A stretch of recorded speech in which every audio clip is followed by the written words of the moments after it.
So circulators, you've now watched the point person, the welcome desk, and the usher job descriptions. Now I know that you are probably not going to fill any of those individual roles. You as a person are not a role specific person, but you need to know what they do, and if anything happens or people don't show up or you're there by yourself, you got to know what to do. All right, so thanks for watching those. Thanks for taking the quizzes on those. That's important. We need you to do that. Now, as a circulator, your job, like I said, is to oversee all of that. So, let me teach you about something. There's an app, Planning Center Online. We schedule all of our welcome team people through Planning Center Online. So, you can access the service order and you can access your team members through Planning Center Online. So if you're sitting home on a Saturday night and you're wondering who's on my team tomorrow, pull open the app and check it out. If you don't know when the offering is supposed to take place, pull open the app, check it out. All right. So here's the deal. As a circulator, your primary number one responsibility is at 10:40. I don't know why I said 10:40. I guess if you're circulating the 11 o'clock, 10:40. Otherwise, 20 minutes ahead of time. Be making sure that all your people are in their post. All right. If you don't want to use the phone to find your people, also in the office, there's an order of service with all the people listed at the bottom there, and those are the people that you should be looking for. So identify a point, identify at least one welcome desk person, if not both of them, and then identify at least one usher. So we schedule based on availability. One usher at minimum, try to at least have two. Oftentimes you're going to have to recruit 2 or 3 ushers to help you. It's just kind of how it goes. We don't have enough people to fill 3 usher slots times 4 weeks times 3 services. It's just a lot. So make sure your people are in spot right at that 20-minute or so mark. If not, get on the horn and call them. Honestly, you don't have their number, ask them when they get there. Man, can I get your number? Because they're probably going to be on your team for the next few months. All right, so you're going to need to know how to get a hold of that person. After that, we want you to kind of set your post up in the corner of the welcome area. All right, there's the family ministry station bulletin board, and then there's the other bulletin board, which never has anything on it. Right at that corner, so that you can see the point people and you can see the ushers. All right, so that you can see the desk. If both of them leave, you need to step in. So you need to be close enough for them to get a hold of you and all those things.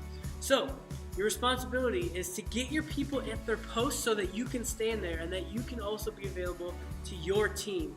And if you're not available to your team, then they can't be available to guests. Right? So do you see how that trickles down? You're not there. If you're not available, they can't be very good hosts. They can't be very hospitable. So help us out. Wait until about 5 or 10 minutes after the service starts, or until you can just tell that the flow of people walking in has sort of diminished, has sort of decreased, and go ahead, close those 2 doors in between the welcome area and the worship area, because during the singing, it's not a big deal for that to be open and for the noise. But once Pastor Casey starts talking, major distractions. Help us out. Close those doors. You can dismiss the point and welcome team people to go back to service. And then get down there, make sure your ushers know when their cue is. Recruit a person if you need to. Pull a point person and say, hey, will you pass an offering plate for me? But make sure that offering time is ready to go. Once the ushers are called forward, collect the offering.